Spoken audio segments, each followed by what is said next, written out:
Thank you, Haley, and welcome everyone. Thanks for being here today. Jacob and I are excited to have this chance to share some of our 2022 predictions with you. It's hard to believe we are already halfway into February, so great time to kind of chat about our predictions and dive right in. So again, this is Angela Lambert speaking. I'm a principal analyst here at TBR, and I focus on our infrastructure and data center research. Jacob, do you want to introduce yourself? Hi, I'm Jacob Fong. I'm a research analyst in the data center practice at TBR. I cover a few vendors, data center businesses such as IBM, HPE, Lenovo, and Dell, and I also contribute to a few other syndicated reports in the data center practice, such as the data center benchmark and quantum computing market landscape. Excellent. And as far as the predictions we're going to chat about today, I'll walk through ecosystems as a service and edge, three of the areas I've been focusing on in my research, and Jacob will share with us some of the predictions and insights from our latest quantum computing research as well. So feel free as we're going through, if you have any questions or comments, to type into the Q&A chat window, and we're happy to address those during or after the presentation. So getting started with the first prediction on ecosystems. Data center vendors are building, acquiring, and partnering to create fuller ecosystems surrounding their hardware.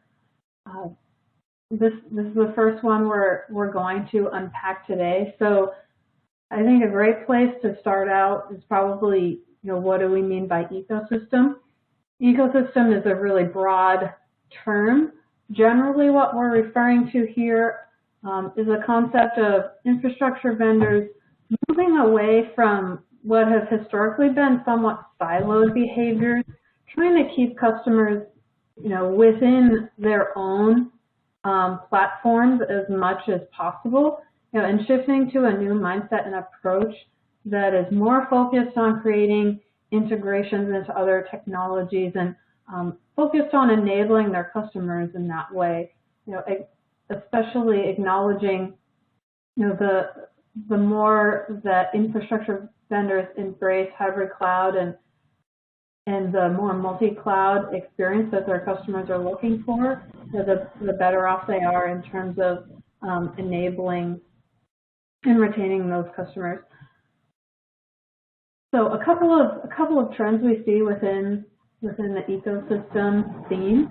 First, we see that marketing messaging is really shifting to de-emphasize hardware.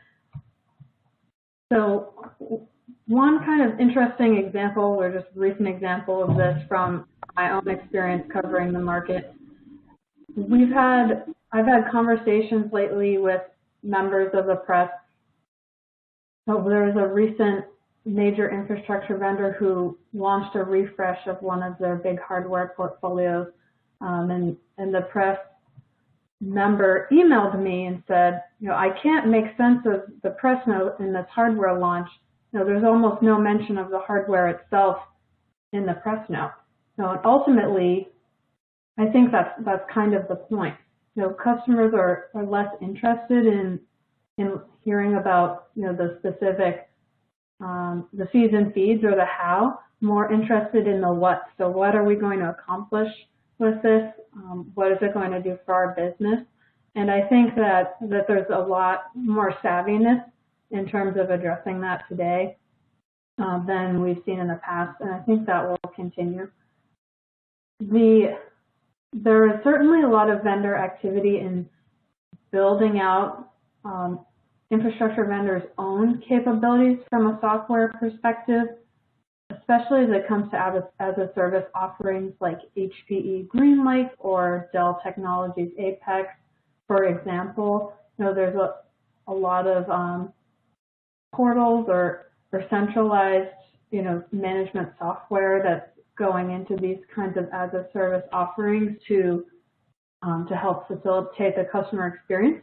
But ultimately, what we also see is that acquisitions and partnerships are really important for filling ecosystem capability gaps.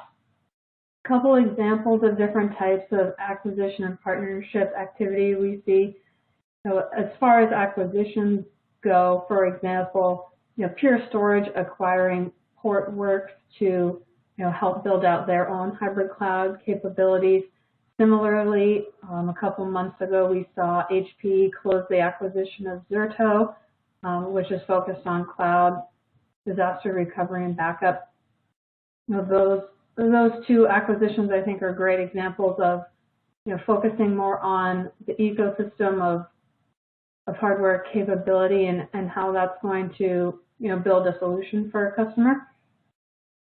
Similarly, we see a lot of partnership focused on integrating with public clouds and also participation in public cloud marketplaces like AWS Marketplace, for example.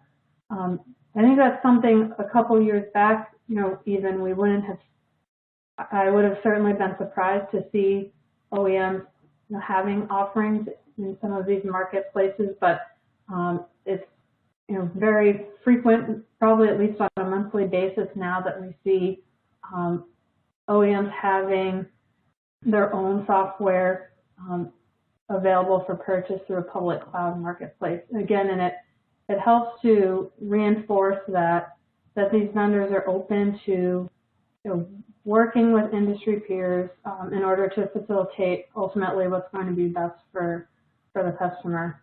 Dell EMC is a good example of moving a lot of their storage software. They're in the process, I think, of moving that into the AWS Marketplace now. Last kind of trend within ecosystems here, where do we see a lot of the focus today? I think I touched on this, but hybrid cloud and multi-cloud is a big one in terms of the packaging and what we see vendors talking about today. That's of course closely tied in with Kubernetes. So we see hybrid cloud referenced in terms of the ability to make applications more mobile and easier to transfer data from on-premises infrastructure to other environments. Disaster recovery is another really big one that we saw in 2021. We think vendors will continue to emphasize in 2022, especially as customers are seeking more cost-effective ways to accomplish disaster recovery plans. So having these ecosystems and partnerships where customers can replicate their on-premises data in another environment like a public cloud is a great asset and definitely a trend that we see all the time in terms of interest from customers. We see vendors really jumping on that trend. Edge compute we'll talk about more in the presentation later on, but certainly an area where we see from the data center infrastructure side a lot of focus on building an ecosystem to support and ultimately capture demand where it can be challenging for infrastructure vendors to kind of make an entry into that space. So we'll touch on that further a little later in the presentation. I think next up for our second prediction, I'm going to pass it over to Jacob, and who'll touch on some quantum predictions. Thanks, Angela. So I've been covering quantum computing for the past a little under 2 years or so, and in 2021 we saw a lot of activity. Quantum computing hit a lot of headlines, and it wasn't only scientific advancements that were announced, but there was a lot of commercialization and ecosystem development that happened in parallel. And so our prediction for 2022 is that quantum computing companies are beginning to move beyond private investments and take advantage of capital in public markets. Angela, could you go to the next slide, please? So to start, in 2021, we saw the first pure play quantum vendor become public in IonQ. And there was an obvious incentive there as quantum computing companies, particularly hardware vendors, require a large amount of initial capital investment to fuel research, design, and the builds of their quantum computers. In addition, the expertise that's required that's necessary in the industry kind of covers multiple domains such as quantum physics, mathematics, computer science, and engineering. And the issue in the industry is not necessarily that there's a lack of individuals with expertise in those areas, but there is a lack of individuals with kind of multidisciplinary expertise with a combination of skills in those areas. So, and that's really necessary in hardware, in the hardware development, particularly for their leadership. So, in order to drive their hardware roadmap. So, I think that's a particular the talent shortage is a particular reason why a lot of investment went into quantum computing this year or in the past year, and that's going to be a driving factor in more investment that we predict will flow into quantum computing as companies need to have the capital to compete in talent, basically. And I just wanted to also highlight the magnitude in which the quantum computing industry was invested in. In 2021 alone, if we just count the top 5 quantum computing startups, which were hardware companies, and this number excludes some of the other top quantum computing hardware companies that are not pure plays, that mainly the hyperscalers like AWS, Google, Microsoft, and IBM, who are also investing significant amount of money in through their R&D efforts. But excluding those companies, just the top 5 quantum pure plays, over $1.5 billion were invested into these companies through venture capital and SPAC mergers. So there's a lot of activity there, and we anticipate that that this activity will continue. And in fact, over the past couple months, in late 2021, Rigetti, another big quantum computing hardware vendor, announced a SPAC merger, which will probably execute around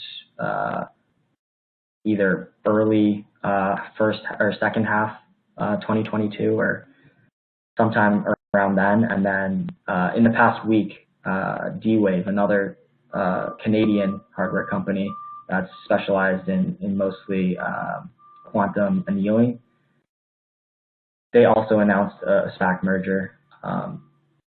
So as we see these things happening, we expect more to come in 2022.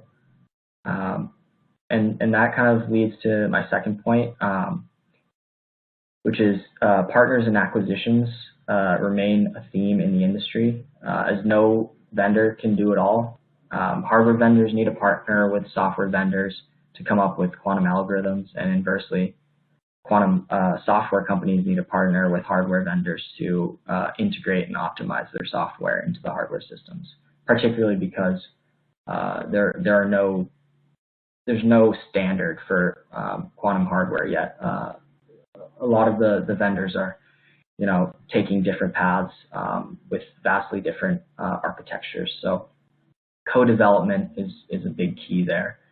And while last year Cambridge Quantum Computing and Honeywell Quantum Solutions merged into the entity now known as Quantinuum, which is an example of hardware-software partnership to create a full-stack quantum computing company. There are softer versions of these partnerships that are also taking place, such as with Rigetti and Zapata last week, which they're collaborating to build a hybrid compiler, meaning it compiles code for systems running both quantum and classical systems. These partnerships are extremely necessary for building out the quantum ecosystem and accelerating the industry's timeline to benefit society, which will create commercial opportunities and in turn increase the partnerships in the space, resulting in a sort of positive feedback loop. The third vector to increase commercial activity in the private sector relates to advisory service firms and hardware vendors, which have started to build out the business translation layer, which is to say that they're helping to facilitate the translation of customer business problems into algorithms and finding a specific workflow stage where quantum can be of benefit. To do this, advisory firms have to also partner with quantum software vendors that are writing the algorithms to solve these problems.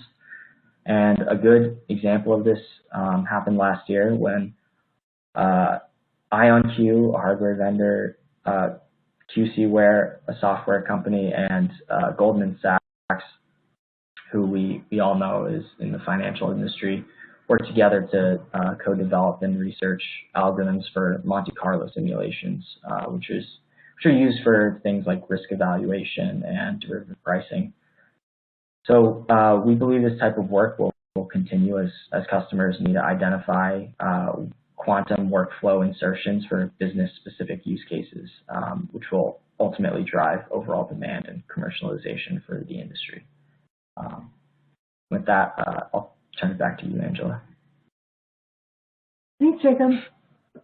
It's great to see, as we've been tracking quantum for a couple of years here, some of the trends towards commercialization starting to shape up. So moving on to the third trend we are going to chat about today, we're going to talk about as-a-service offerings. By as-a-service offerings, we're referring specifically to those that are based on data center infrastructure. So think about the HP, the Green Lakes, the Dell Technologies Apex, Lenovo TrueScale, NetApp Keystones of the world. And what we're seeing is some speeding up of traction of some of these offerings that are being refined for specific use cases. So we'll talk a little bit about what's been happening there and how we've seen that evolve and think it's going to continue to evolve this year. So the visual on the slide you're seeing right now is an excerpt from our hardware subscription services market landscape. And this forecast is a revenue forecast of the top 8 data center vendors who participate in the subscription services space.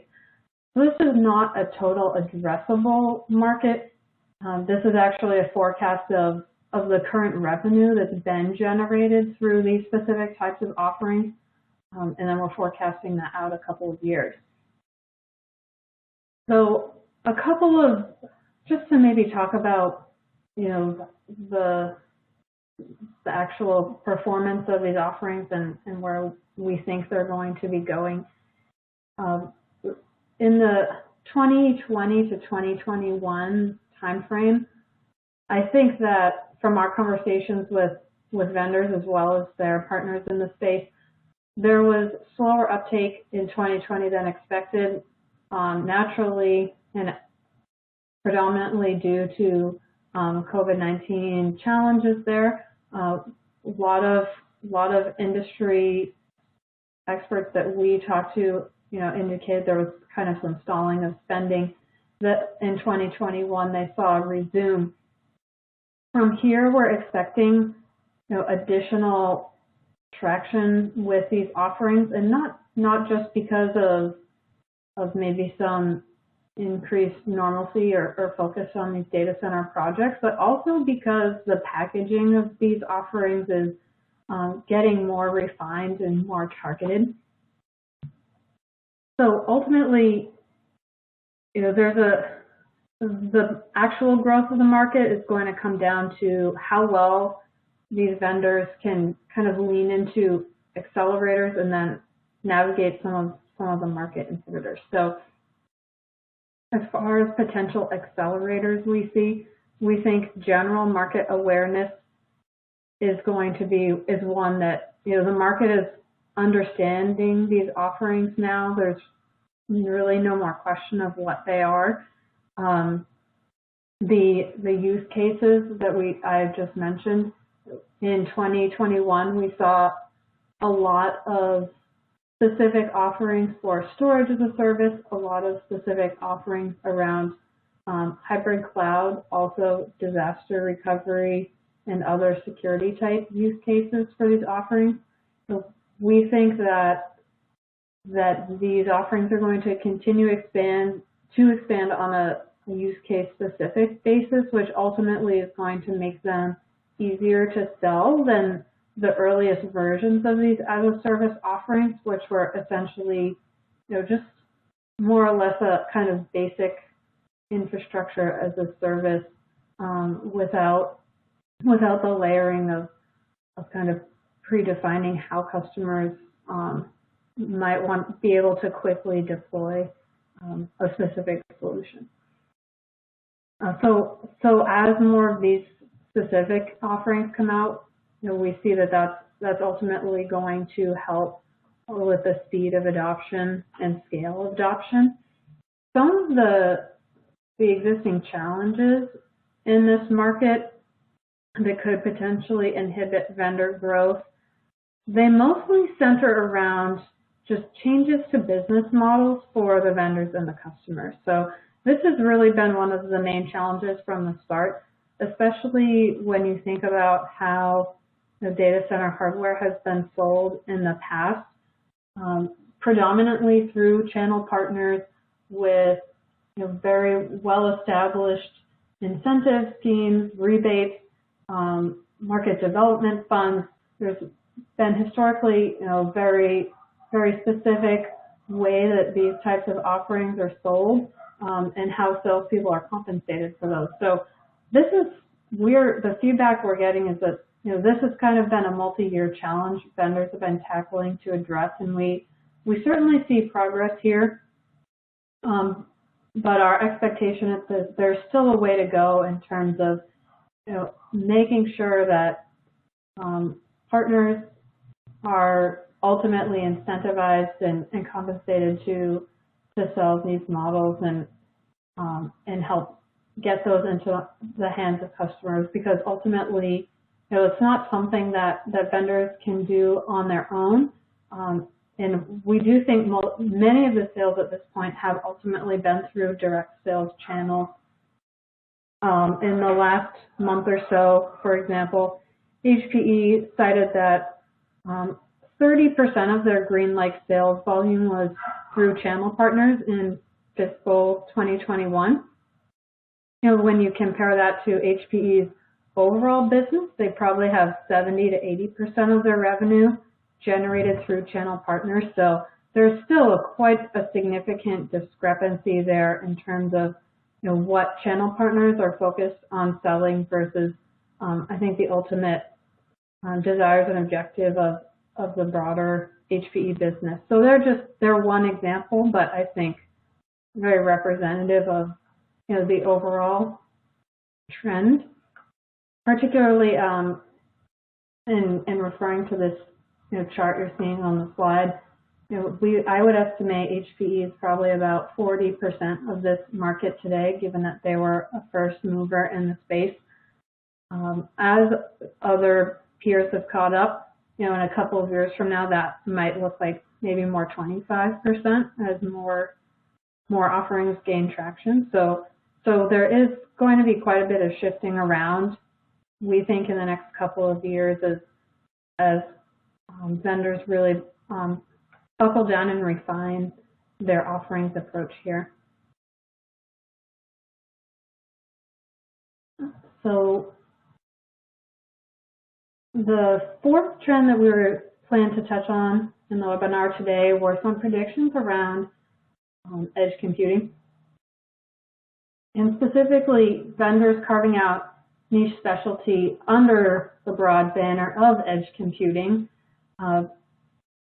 Edge I said ecosystems before, which was a broad term. Edge computing might even be broader than ecosystems. At this point, it's one that's defined differently by almost everyone who talks about it. But ultimately, when we're talking about edge computing, we're talking about the computing that's happening outside of traditional or centralized data centers. That data generation and processing. Definitely not really new to the industry or the way businesses have run over the past decades, but certainly more focused now more than ever, given increasing capability around analytics, cloud services, leading to more intelligent use cases, which I think is really what's kind of propelling this discussion around edge, which is kind of one turn of the crank past the industrial IoT conversations we were all having a few years ago. So as I alluded to earlier in the discussion about how infrastructure vendors in the data center space play a role in edge computing, there are some challenges for infrastructure vendors, and there are similar challenges that have been experienced before, especially when you think back to when IoT was a kind of really hot topic being discussed by the community. So for customers, there's a couple of things. There may be OT customers versus the traditional IT customers that infrastructure vendors have strong relationships with. But more so what the challenge is that as far as edge solutions go, it's unlikely that customers will start building the solution by working directly with an infrastructure vendor. It's much more likely that the customer is going to go to a systems integrator or possibly starting with an ISV who has an industry-specific solution that is relevant to them. So this, again, is just a go-to-market challenge for infrastructure vendors. What we see them doing this year is ultimately, putting out as many hardware form factors as possible to address a lot of potential use cases that may vary in terms of the amount of compute power or the amount of storage needed. So, for example, video-heavy processing, we'll see form factors that have more GPU capability versus other form factors that might have less compute requirement but also need some storage. We see hyperconverged infrastructure nodes, for example, also coming out as potential edge infrastructure as well. So having a broad infrastructure portfolio that can address a lot of potential use cases, and then working with partners to kind of build out the industry-specific aspects of that. So we certainly see a narrowed industry focus today in terms of what seems to be cropping up as some of the top industries infrastructure vendors are focusing on. The telco industry, probably the hottest one being chased down right now. We've seen Dell EMC and HPE, for example, making lots of announcements about partnerships, deals, and focus on trying to capture as much of the 5G infrastructure build-out as they possibly can at this point to help embed themselves in the communication service providers' business, help to protect themselves against erosion from ODM vendors who are also competing heavily in that space. So we see specific blueprints being built out for telcos to deploy the infrastructure vendors' hardware. We see partnerships with industry consortiums or well-known vendors within the telco industry to give credence and credibility to these vendors' infrastructure solutions. So telco certainly a big vertical we'll see focus on. And then as far as the industrial use cases, certainly focus on the manufacturing vertical and rugged systems there, which also can probably be, similarly repurposed from the infrastructure that's being sold to telcos. Smarter city also getting attention due to the fact that certain governments have money to spend or have interest in investing in that. Whereas, retail, we do hear some activity, but tends to be, more cost conscious and CapEx conscious industry. So again, I think with every prediction we've talked about in the infrastructure space today, we've mentioned partners playing a big role. This one, certainly no exception. As I've already mentioned, the ability to have credibility in industry solutions and being able to address the challenge of most edge rollouts being relatively bespoke to the single customer at this point are things that need to be addressed, and ultimately the partner ecosystem is the main way to do that.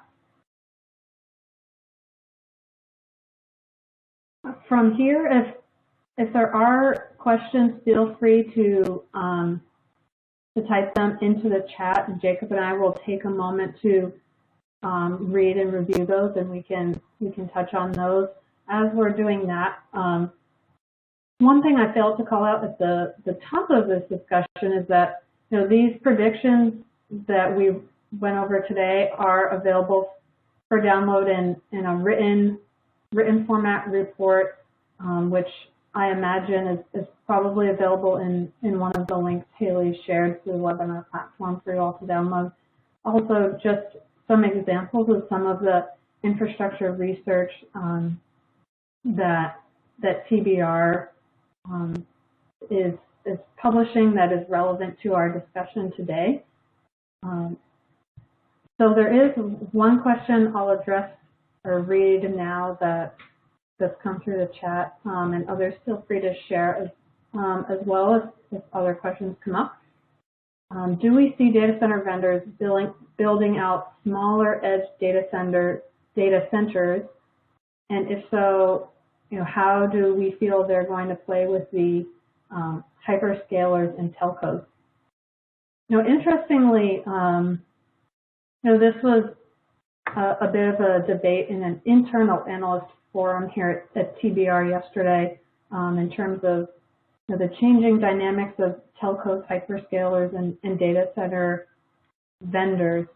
As far as the infrastructure vendors we've been discussing today, I think they're certainly looking to support the building out of smaller edge data centers. They're not necessarily doing it themselves, but we do see real estate investment companies and companies like American Tower, for example, who traditionally have invested in real estate around cellular towers, now also looking to transform that space into smaller edge data centers, and also making acquisitions of co-location providers. So American Tower made an acquisition, of course, the name will probably escape me now, made a recent co-location vendor acquisition, CoreSite, and I believe they also acquired some data centers in Florida just a couple of weeks ago. So I would expect, especially within this edge trend, that there's going to be a lot of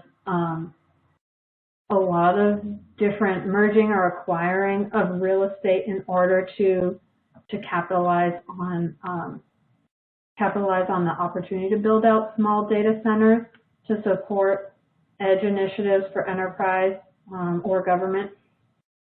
And we have some great telco experts at TBR who I think can kind of share how those vendors are responding, and also how the hyperscalers are playing a role in that as well. There's one other question I'll read here quickly. So in terms of partnerships for as-a-service offerings, what types of partnerships are we including here? Resale through distribution partners like VARs, ISVs, SIs, all of the above. So when we refer to partnerships in the as-a-service space, I do think to some extent it is all of the above in terms of the types of relationships that we're seeing happening. So the VARs, I think, are a very important one in terms of, just distribution partners. How are these offerings actually going to scale? Most of the infrastructure vendors don't have a direct sales force that is going to serve their entire enterprise and mid-market clientele. So having an actual scaling up of these types of as-a-service businesses, I think the VAR partnerships are really critical. We do also see systems integrators playing a role, and it can come in a couple of different ways. So maybe sometimes the resale that happens, but also systems integrators using these as-a-service offerings to build their own private clouds, which they are reselling to their own customers. So we've heard that these types of offerings and relationships can be valuable for systems integrators for all of the same reasons that the enterprise would see value in these offerings. So they can scale their investment up as their own private cloud data centers grow and expand with their own customer base. So we certainly see a lot of activity there. On the ISV side, there's at least less public activity, but I would keep in mind in terms of ISV relationships, Lenovo, for example, it has doubled down on reinvigorating their focus on the TrueScale as a service portfolio. One of the first things they did was come out with a validated solution for SAP databases. So we still see a lot of activity with the enterprise applications. There's still certainly tons of opportunities there with databases that are on premises and need high performance. So we see that as kind of one trend within the ISVs, and of course, partnerships with vendors like VMware and Nutanix as well, where the infrastructure vendors can bundle that licensing into the as-a-service offering. So again, feel free to download the slides. The replay will be available, and Jacob and I would just like to thank you all again for joining us today. Feel free to reach out to us via email if there's anything else you'd like to chat about further. Our emails are up here on the slide. And with that, Haley, I'll turn it back over to you to close us out. Awesome. Thanks, Angela. Thanks, Jacob. All right, everybody, thank you so much for attending. Please feel free, like Angela said, to reach out to either of the presenters if you have any follow-up questions. If you have a few moments, it would be super appreciated if you could fill out the survey on your screen. That helps us create more awesome webinars for you all. A replay version of the webcast will be available after the event and will be sent out to all of you via email. To view a list of our upcoming and past webinars, please visit tbri.com. And be sure to join us next Thursday, February 24th, for Deep Dive, Management Consulting and Analytics Services Leading Trends in 2021. Thank you and have a great day.